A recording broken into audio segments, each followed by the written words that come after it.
Namaste and welcome.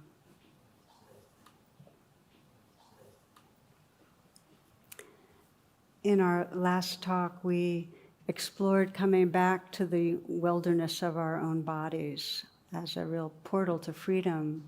And we'll continue that tonight. The basic teaching being that it's only if we're awake right here in this living body that we really can connect with what we most cherish in life. Whether it's wisdom, it comes from being awake in the moment in this body, intuition, love, creativity. I always think of an Indian teacher whose name was Munindraji, who was asked how come he meditated, and his response was, so that I'll see the tiny purple flowers by the side of the road as I walk to town each day. And his teaching was to live the life fully, and that the only way, come right here into this body. And I can say for myself that if there's one repeating realization I have over and over again, it's that the way home, the way back to everything I value, is to notice I've been off in that virtual reality of thoughts and to say, oh, okay, come back. And it doesn't matter how deeply I know that. Of course, I go off into the trance of thinking and have to go, oh yeah, it's about being really here. So we'll explore that. And I often share at the beginning of a talk on being in our bodies. One of the monk, in a monastic stories where a novice monk is basically asking the abbot, well, what happens after we die? And it's like, what happens then, and what do we do? How do you really understand this reality? And the abbot, the head monk, said, I don't know. And it really upset the novice. And he said, I thought you were a Zen monk. And the response was, I am a monk, but not a dead one. And so it is that we can't think our way to freedom. We're very reliant on our brains, but that's just not the way we end up becoming liberated. Our thoughts can be a servant. Contemplation is really useful. Reflection's really useful. But it's outside of the realm of thoughts that we really start coming home. Think about it. You can have all these thoughts about what a hug is, let's say. You can describe it to yourself and think about it, but there's no comparison to being enfolded, to feeling embraced, and to embracing. We really miss our lives. We're skimming the surface if we're living in our thoughts. So we'll explore in this talk how we really can inhabit these bodies. And what I want to do is pay particular attention to how do we come back to our bodies when we're really experiencing a lot of pain. And maybe just to ask you right now, how many of you are in the midst of experiencing some either chronic or acute pain in your life? It's familiar, and don't be shy, and I'll raise my hand because I certainly am. Yeah, so I would say for those that aren't watching, maybe we had about 40% or so. Just to share with you that whenever I choose a topic that I'm going to be talking about for the week, it becomes like a magnet. And I've learned to be wary because it's like no matter what I choose, all of a sudden that's what my life gets filled with. And so, of course, I was doing a body talk and I knew I was going to go into being, how do you really be present with pain? And sure enough, I'd been on the West Coast. I caught something on one of those metal tubes that flies and all the bugs going around. And so I had to sit there going, okay, how do you be meditating with this cold where you can barely breathe? How do you be with your breath, Or when your body, that sick body feeling where everything in you just wants to crash and it's all achy and yucky. Well, just what's it like to sit with that? So I got to that place that so many of us know is, why bother? Why would we want to be in our bodies when they don't feel good? And you know how George Carlin put it. He said, let's get the words right. He goes, I'm not into working out. My motto is, no pain, no pain. So we don't like it. And what we do when our bodies are in pain is we either dissociate, we find a way to leave, or we fixate on it, and it becomes the enemy. Those are our two strategies in general. So the first thing, just to collectively look at, is just how tenacious the pattern of exiting our bodies is. I mean, how often we live really, one step removed from our bodies. There's one teacher whose instructions are, don't do anything that takes you out of your body. And so if you just, for a moment, as we're sitting, just close your eyes, and just for this little bit, just let that be your intention. Okay, I'm not going to do anything that takes me out of my body. And notice what happens.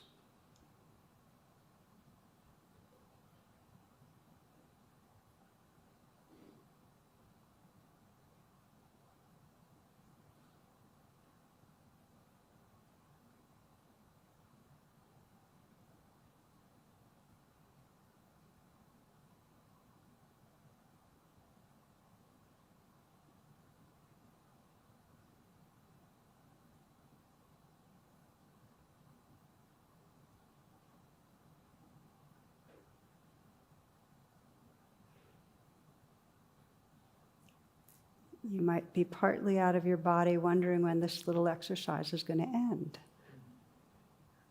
Or maybe you've had little tugs of thoughts that have pulled you out. Or maybe you're there and you're still in the background thinking, I don't like this, or I don't want to be here. Or maybe you've really stayed and there's a sense of inhabiting. You can open your eyes. If we let this exercise go on, without question, you'd find how quickly, it's not that you're doing something to leave your body, but the habit of mind is to exit. In fact, it's really, there is a default setting in the brain that when we're not on task in some formal way, the mind immediately starts scanning the future and the past just to orient us and reassert a self that's there, that's on its way and kind of taking care of business. It's just what our brains do.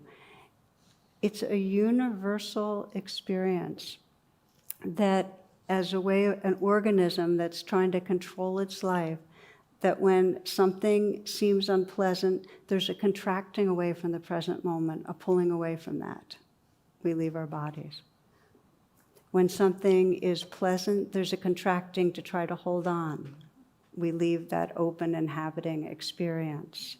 And then even when nothing's particularly pleasant or unpleasant, we get dull, so we leave. So the first thing to say about this body-mind split, which is really what it is, we live in our minds and think we have a body, is that it's universal, that conditioning. And when you think about it, the humans did not get to the top of the food chain because of our physiques, In fact, we were in the middle of the food chain for millions of years. And it wasn't until approximately 70,000 years ago when there was a kind of a cognitive revolution, and we did this really speedy development of certain parts of our brain so we could speak and think and plan and basically conquer the world with our mind, that we got to the top of the food chain. So our tool was thinking. That's what got us there, and we're very addicted to it. And what happens is the more we're stressed, the more we think. Have you noticed that? How much figuring out there is, and especially when you're, the looping. I often think of it like we're on this bicycle and we're pedaling away from the present moment, and the more tension in our life, the faster we're pedaling. So this is universal, and it's Annie Lamott puts it this way. She says, my mind is my main problem almost all the time. I wish I could leave it in the fridge when I go out, but it likes to come with me. It's like very hard to put down. When we're very, very tense, our mind speeds up. And then when there's even slight dis-ease or discomfort, we end up going into either worry mode or some sort of habitual self-talk or mental chatter. One physician described what he called quite a humiliating experience that had to do with this when he was doing his residency in obstetrics. And he described how he'd get really nervous when he was performing pelvic exams on women. And he had this unconscious habit of whistling softly to try to, get his scene together and be more, on and whatever. So during one exam, a middle-aged woman started laughing. She burst out laughing while he was doing his exam, and he got really embarrassed. And he said, "Oh, I'm so sorry. Am I tickling you?" And she had tears running down her cheeks as the story goes from laughing. She said, "No, doctor, but the song you were singing was, 'I wish I were an Oscar Mayer wiener.'"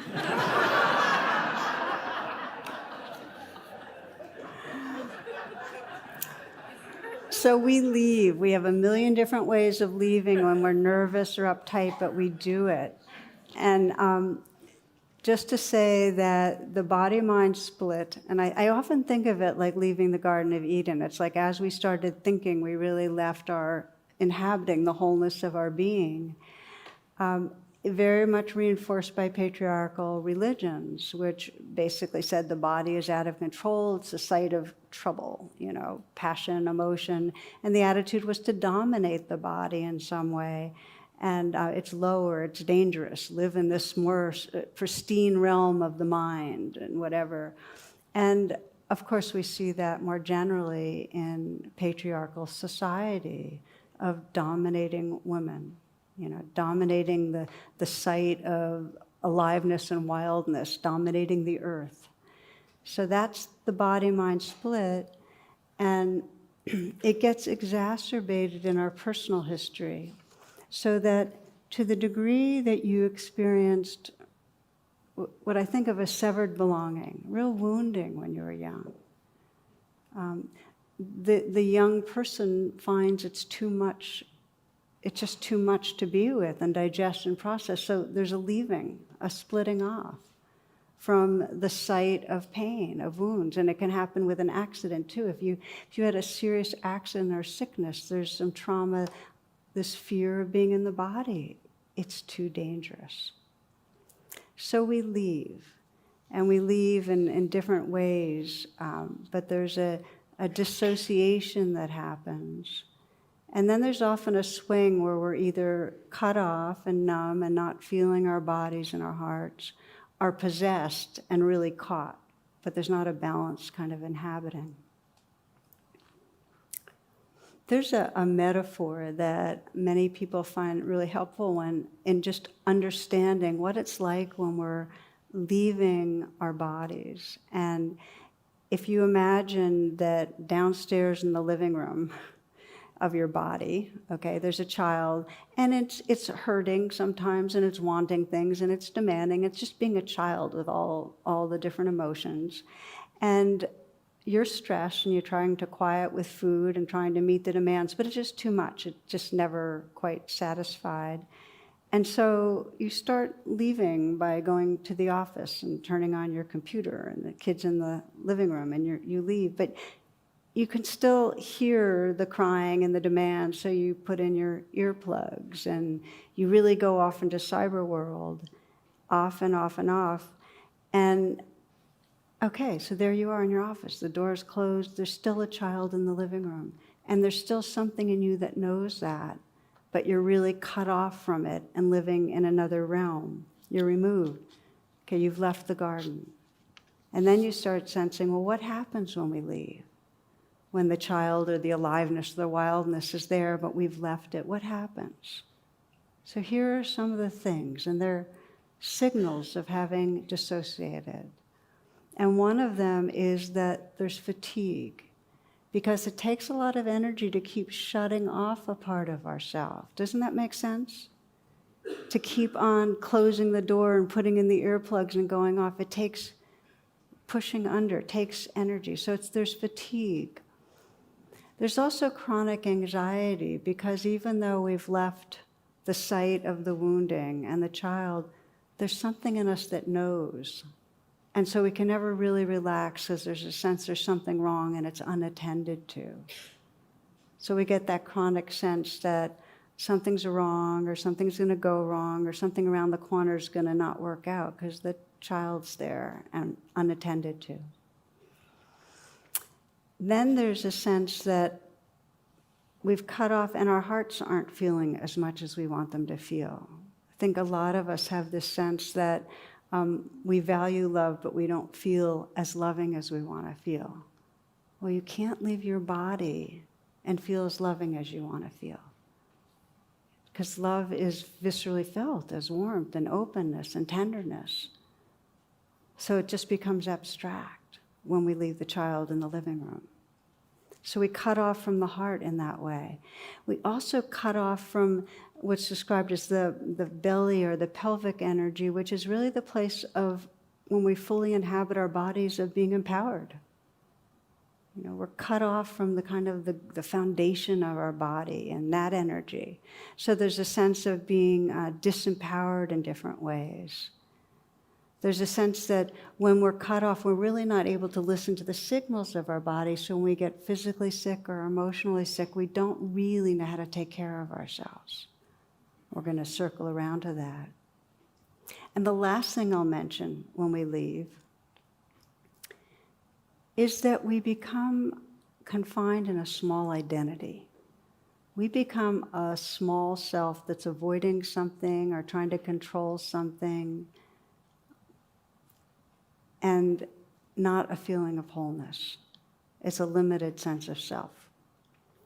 So that is the reason that in most traditions, meditation, paying attention, when I say meditation, training our attention, is in good part to reconnect, to come out of the virtual and reconnect with this whole living body. And you might want to take a moment to sense right now that you can come back in. Can you just sense right now, even by just to invite yourself in, that you can fill your body again with awareness. You can be here. And if you do that, you'll find very soon, if I ask you again, that you've left. And that's because that is our conditioning. So the pathway of return is to really learn to inhabit this body. And we're not just inhabiting something physical, it's energetic. When we begin to really inhabit our body, we start inhabiting a kind of energetic field that's way beyond our physical body, that's really connected with the universe. We become permeable and a part of. Very profound. This is Pema Chodron. She says, this very body that we have that's sitting right here, right now, with its aches and its pleasures, is exactly what we need to be fully human, fully awake, and fully alive. Okay? So that's part one of this reflection, and it's to mostly have us sense, hey, this matters. If you can leave here or leave listening to this talk with a little bit of sense of that your heart really cares about re-inhabiting your body, even if it's slow and a long process. Because if there's trauma, it is slower, and that's okay. It's compassionate to take our time, but we can do it. So how do we then? What's the skills of returning? And the first skill I've mentioned already, it's learning to notice, okay, I'm off in thought. Okay, the mind has drifted into the future or the past, time traveling, you know. Rumi says, step out of the tangle of fear thinking, flow down and down into widening rings of being. The thoughts that we get trapped in are fear thinking. They're usually driven by fear. To come back. So this is the centerpiece of mindfulness practice. To know you've been in thoughts, to come back and know you're here. And to really know that you can inhabit this body. An exercise I like a lot. If you take your hand and you look at it for a moment and just just as you turn it over and sense it as a familiar part of your body, and maybe you have likes and dislikes about your hand. Maybe your hand looks old and veiny to you, like mine is looking right now. Or maybe your hand, it feels strong and it's done really good things for you. Or you know how dexterity, that it's got dexterity, but just looking at it and sensing it visually and its meaning. And then close your eyes and just begin to gently move your arm through the field in front of you, back and forth a bit. And start to let your awareness and intention and attention really fill your fingers, your palms.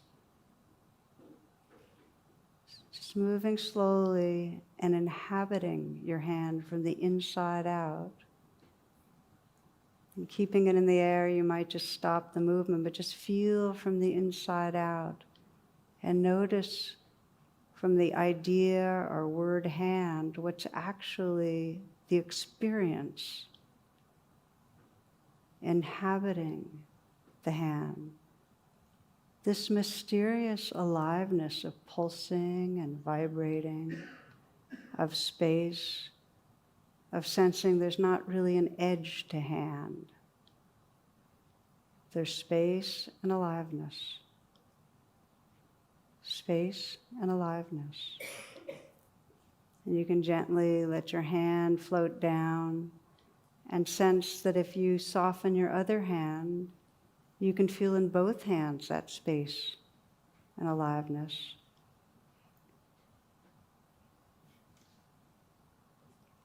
And that if you practice, and this is really the practice of mindfulness of the body, or the first foundation of mindfulness, you can start filling the whole body with your attention. Just as a cup is filled with water, this whole body can be filled with awareness.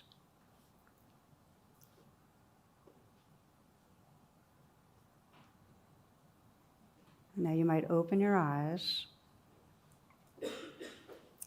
So the question is, how do we keep on inhabiting our body and relating, especially when there's unpleasantness, when there's pain, and when everything in us is going, I don't want to be here?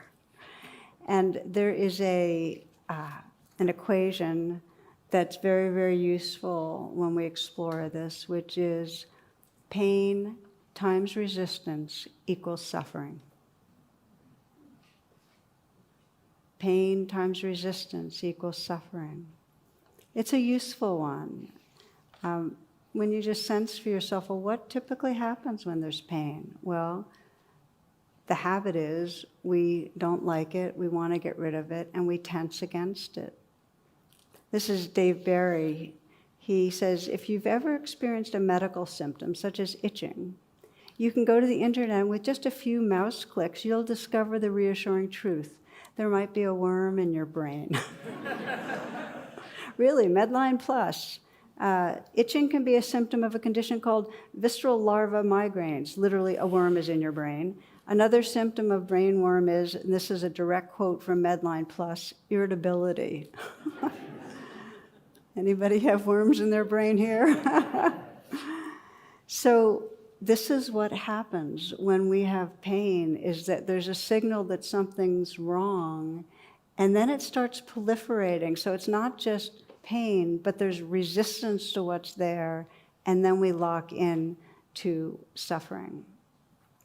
Now, I mentioned to you how knowing I was going to do this talk and got that cold, and I'm kind of at the tail end of it. But in addition, a few days ago, I was swimming. I swim pretty regularly, and I strained or pulled something behind my knee. Now, my two major ways of exercising are hiking and swimming. And so it was medium pain. It was, I could feel it with my steps, and so it was in my awareness. But it wasn't the unpleasantness of the pain that had me start resisting. It was where my mind went. Oh my God, I'm not going to be able to swim. I'm not going to be able to hike. All my techniques for my antidepressants in this world are gone. I'm going to go downhill. How long is this strain going to last? What should I do? Should I not even be walking? You get the idea, right? That's where we start locking in. It's not just the physicality of pain. It's what our mind does with it. So, pain times resistance equals suffering. Pain times presence. Pain times presence equals freedom. And let's look at how that can be the case. The first step is, when you find that there's pain in your body, just out of interest, start checking, okay, how am I resisting? What's the resistance? And what you'll probably find if you look close enough is where there's discomfort, there's a tensing against it. There's like a pushing away. And you'll also notice that your mind doesn't like it, and that there's thoughts about it that are trying to get rid of it. So you'll start sensing the different layers.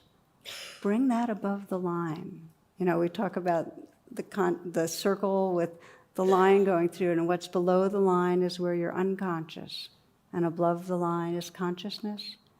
Bring resistance above the line, because if it's below the line, the contraction will end up creating more suffering.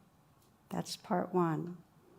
The second thing is, drop the word pain and just sense what's there as changing sensations. And you might even be sitting here right now and feeling your body, and maybe there's an area in it that's uncomfortable, that hurts. The practice is to shift from that fixed concept, pain, to, okay, this is moving sensations, and get interested in seeing if you can feel them, just as we practice with the meditation from the inside out. Can you feel the center of them? Can you feel the space they occupy? Can you notice how they're changing? Maybe there's even some words like swirling, squeezing, aching, tight, burning, cool. Just see if you can notice a lot about them. And start discovering, as you pay attention that way, this kind of dynamic presence, this space that you can inhabit that isn't so caught in the pain. You're not reacting to it. You become the space of presence. There's a real shift in your identity. The bottom line trick is to know that the sensations of unpleasantness belong. In this life, it's inevitable. They say pain is inevitable, suffering is optional, It's inevitable to have the discomfort. So let me tell you about one woman that was one of my inspirations in working with unpleasant sensations in the body.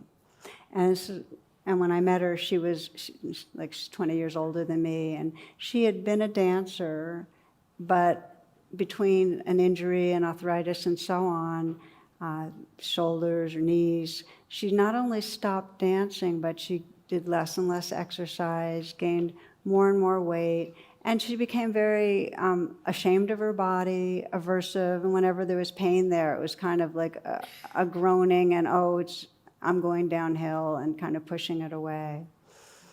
And so when we talked about, what does it really mean to re-inhabit your body, this was not a pleasant prospect.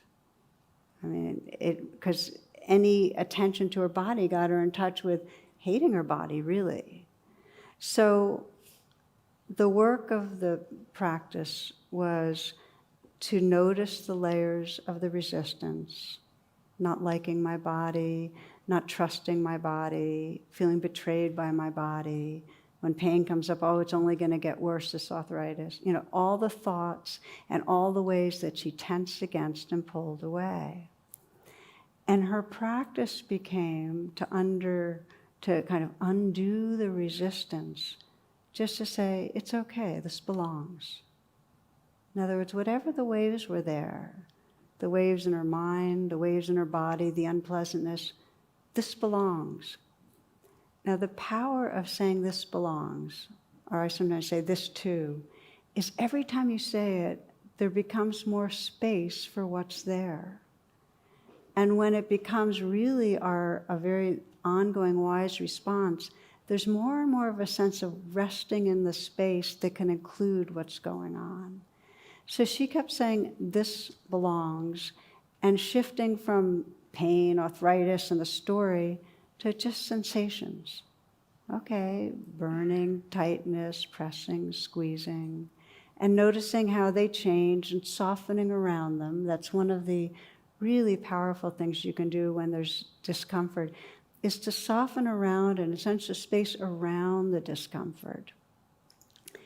And so she started getting the knack of being able to inhabit her body, the different parts of her body. She started with where it was easier.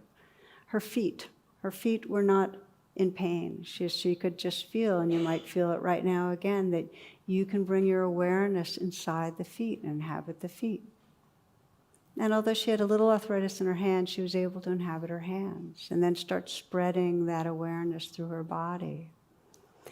And what she started discovering was a sense of this very alive presence inside, a sense of vitality. She became more vibrant, and a real sensitivity to energy flows.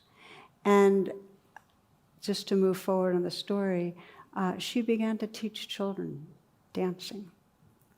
And after a couple of years, she basically told me that by inhabiting my body, Tara, she said, I got my life back and my spirit. It doesn't matter that there's pain. What matters is how we work with it, how we relate to it. We can't always be with the pain. Sometimes it's too much. So what I want to move to is say, well, what if it's really, really strong? What if you can't just go and feel it as sensations and be with it? Okay? Well, there's a few different ways of working with intense pain. If you want to try to be with it, one of the most powerful practices I know is find another part of your body, and you might do this right now, just sense in your body where it's either neutral or pleasant. So for some people, the neutral pleasant zone is their hands. Some people, the lips. It may be a part of your face, it may be your feet, but find a neutral or pleasant zone. And we'll call this zone 2, because zone 1 is the unpleasant zone. So you've got a neutral or pleasant zone. Now zone 1 is the part of your body that is unpleasant, where it's really hard to stay. And you might notice what it feels like. Some people, it might be a stomach ache, a real discomfort in the stomach. Others, it might be something in the neck or the back. To notice it, notice what it's like. But then to go, that's zone 1, the unpleasant, but then go to zone 2 and really get to know it. In other words, feel where it's neutral or pleasant. Allow yourself to inhabit that area.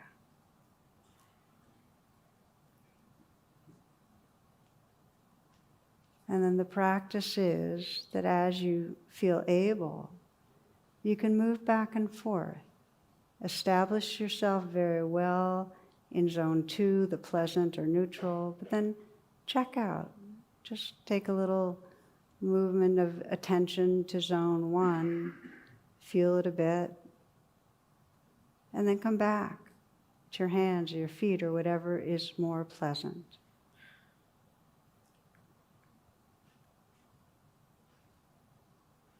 Sensing that back-forth movement. You can practice this on your own, but by having an anchor, a place that's neutral or pleasant to rest in, you can begin to gain resilience. It gives you a little bit more space to be able to be with the area that is painful. Now, I'd like to add that there are times that it's not even wise or compassionate to be with pain at all, okay? So that this is the last piece, and then we're going to look at some of this, and we're just going to shift a bit. But there are times when you're in so much pain that it's throwing you totally off balance and into a reactivity, and trying to be with it is, just absolutely going to drive you more into being exhausted or uncomfortable. And at those times, it's really wise to shift the attention somewhere else that's really supportive and nurturing and helpful. And it may be that you shift it to medicine and take whatever medicine. This is not about trying to grin and bear it. But I'll share one story that I love for a man that was in a lot of pain. And his companion, Frank Ostastescu, who's a very dear friend and the founder of Zen Hospice, well, he was close to this man. This man was dying. He had stomach cancer. He was in a lot of pain. And the man asked Frank to guide him in a meditation. And Frank began, but it became very clear quickly that it was too painful to meditate with. So what Frank did is he offered to put his hands on the man's belly to help hold the pain. It's like creating a pleasant, neutral place to pay attention that's right outside the pain, and gives it some space. And the man agreed, and he said, yeah, but it's still too much. And so Frank put his hands a little further away, and he said, that's a little better. And then even further, and the man said, oh yeah, that's lovely. And so Frank invited him just to rest a bit and just to sense his hands holding a space around the man, just a space to rest in. The man began to whisper, rest in love, rest in love. And what he was doing, and this is what's key, was he wasn't riveting his attention on being mindful with the pain. He was finding something that was present and true, but other than the pain, which was that space, that container of love. Rest in love. You don't always have to go and be with and penetrate into the unpleasant sensations. At times, going in that direction will actually free you from creating the enemy of pain and help you discover a really powerful sense of space and presence. But other times when the pain's too much, turn towards where there's love. Turn towards where there's some sense of healing. Turn towards where there's space or beauty or something that is big enough for you to rest in it and help you to make room. Okay, so as a way of beginning to close this exploration of working with unpleasantness, the suffering of leaving, of just unconsciously leaving, the way we typically do. The way this man left, he wasn't leaving unconsciously, he was consciously turning towards love. But our reflex to leave our body is that we start living in a very small identity of a self that owns a body, but's living in the mind, and is not really experiencing full aliveness. We don't get to see those beautiful flowers and feel our sense tenderly, our hearts with others, and to be really able to sense the reality of the moment in a direct way. We're just not here. So learning to inhabit is the way back. And as we inhabit, we begin to sense what we've been missing, this open-heartedness. As Hafez says, he says, please stay near to me, and Hafez will spin you into love. Stay near. I often, when I teach about working with pain and unpleasantness, I talk about a kind of 8-year period where I was chronically ill, and it was a spiraling down. I have loose connective tissue. It's a disease or a genetic disorder, and so it leads to easily injuring myself. And for about 8 years, it was just getting worse and worse, and I was losing mobility, and it was very challenging. And it was out of that period of working with the pain and the illness that I wrote the book True Refuge, which really was what I was discovering about how to be in the midst of that kind of discomfort, emotionally and physically, and find some real peace and freedom. And one of my main discoveries, which I've shared and which was really important to me, was similar to the woman I described, the dancers. I'd go through these bouts where I'd be in a lot of structural pain, and I'd have a lot of fear about what I was not going to be able to do. And I'd get caught in a very small sense of a fearful self and a trying to fix it, tightening against what was in the future, just a very small, not okay self. And the practice became, okay, how much can I really open in this moment and let what's here be here? How much can I say this belongs?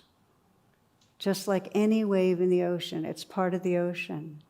And what I found was the more I could say this belongs, the more I was occupying the space of the ocean. Every time there was a wave of fear, this belongs, okay, there's a little more space. I wasn't the fearful self. I was occupying a much more open space of tenderness relating to the fear. It's not whether or not pain arises, it's how we relate. Loving presence arises when we can say this belongs. This is Annie Morrow Lindbergh. She says, go with the pain, let it take you. Open your palms and your body to the pain. It comes in waves like a tide, and you must be open as a vessel lying on the beach, letting it fill you up and then retreating, leaving you empty and clear. With a deep breath, it has to be as deep as the pain. One reaches a kind of inner freedom from the pain, as though the pain were not yours but your body's. The spirit lays the body on the altar. With a deep breath, it has to be as deep as the pain. One reaches a kind of inner freedom from pain, as though the pain were not yours but your body's. The spirit lays the body on the altar. So this is one of the gifts. I'm going to name 2 gifts of embodiment. And one of them is that through opening to the waves and saying, this belongs, we sense that oceanness. We sense that spirit, that loving presence. It's vast. But I want to name one more gift as part of closing, which is one of the sufferings of leaving our bodies is we lose communication. We can't really listen to the wisdom of our body. So we really don't know how to take care of ourselves. And we're not so attuned energetically to others and can't respond as well to our world. And so one of the gifts of coming back to the garden, sensing ourselves as the garden, sensing all of us as the garden, is that we come into a very living, energetic, and intelligent relationship with this world. And I think you can hear that if in this poem, you can hear how this comes alive in us when we start coming into awareness of our body. And you might close your eyes and just listen. It's called a felt sense prayer.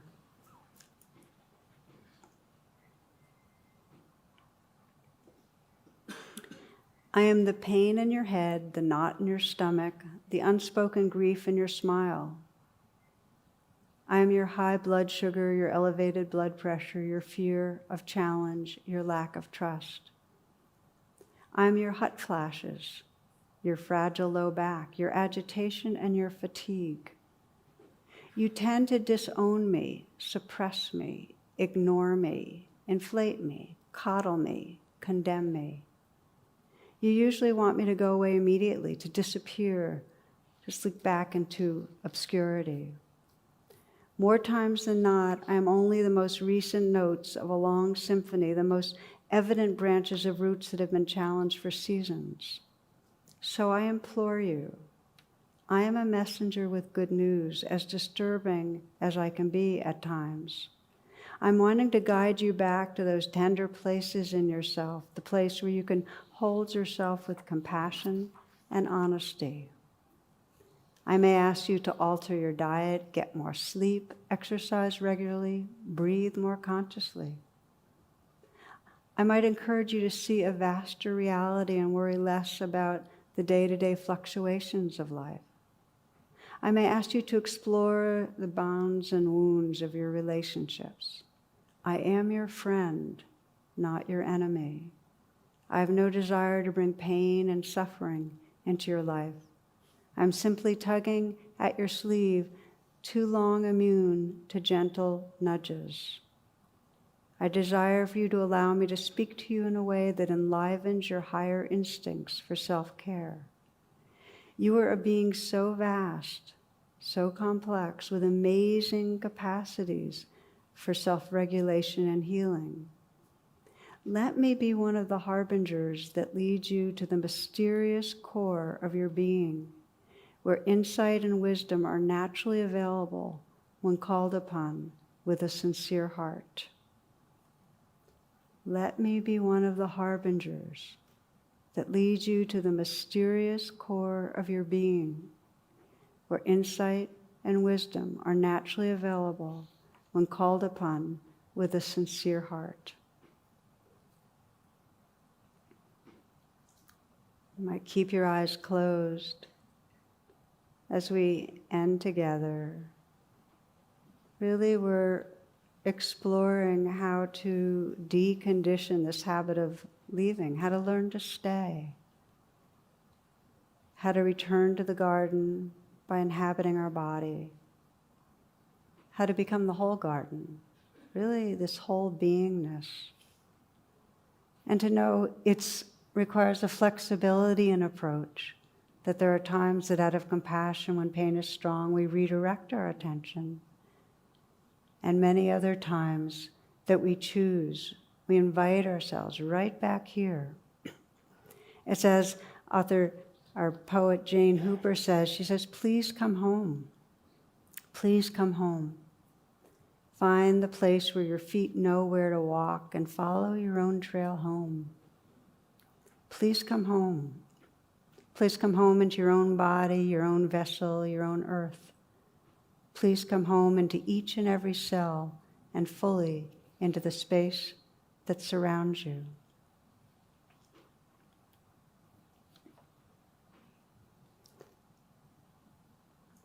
And so for these last few moments, to invite yourself home fully, with interest, with care. You might let your awareness pour into your hands and just fill your hands with aliveness. Feel the tingling and vibrating there.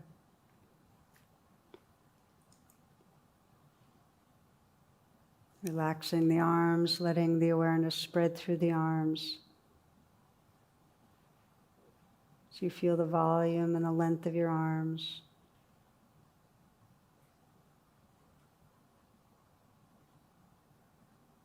Feel your feet filled with awareness, tingling and vibrating.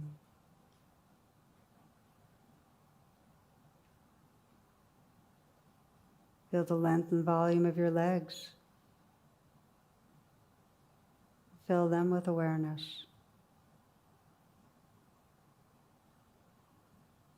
And softening the belly, let the awareness spread so you can habit your torso. Feel the face tingling, the eyes soft.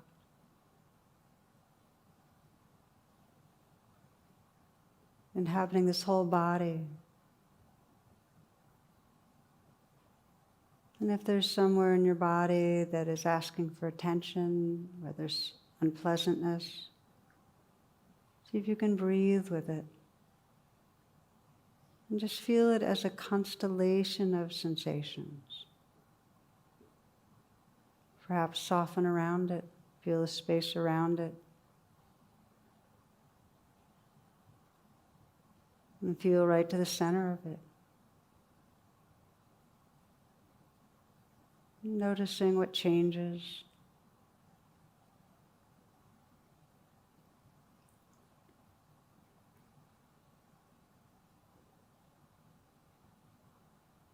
Still breathing, still aware of this whole body as a field of sensation.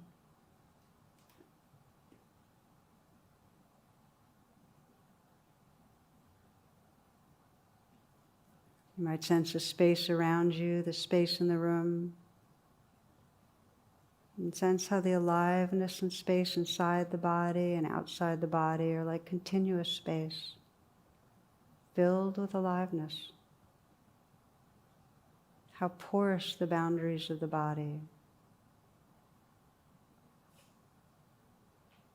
Sensing this dynamic presence, the space of aliveness that's your home. Please come home. Please come home into your own body, your own vessel, your own earth. Please come home into each and every cell and fully into the space that surrounds you.